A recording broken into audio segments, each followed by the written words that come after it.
কোনো একটি সূত্রকে ধরে অথবা অ্যালিগেশনকে ধরে সেটার তথ্য প্রমাণ সব কিছুর প্রয়োজন হয়। তো শুধুমাত্র হাইপোথেটিক্যাল কোনো বিষয়কে এভাবে অভিযোগ না দিয়ে আমি অনুরোধ করব, আপনাদের যদি এ ধরনের কোনো বিষয়ে অভিযোগ থাকে সেটা আপনারা ফৌজদারি আইন হিসেবে সেটাকে আপনারা অভিযোগ দিবেন এবং সেটার বিষয় ব্যবস্থা নেবেন।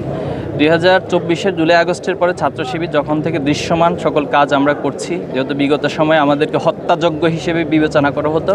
প্রত্যেকটা ক্যাম্পাসে, শুধুমাত্র এই চট্টগ্রাম বিশ্ববিদ্যালয়ের ক্যাম্পাসে আমাদের 5 জন ভাইকে শহীদ করা হয়েছে গত 15 বছরে। তার আগে করা হয়েছে 5 জন, 10 জন ভাইকে জীবন দিতে হয়েছে। সারা দেশে আমাদের 234 জন ভাইকে জীবন দিতে হয়েছে।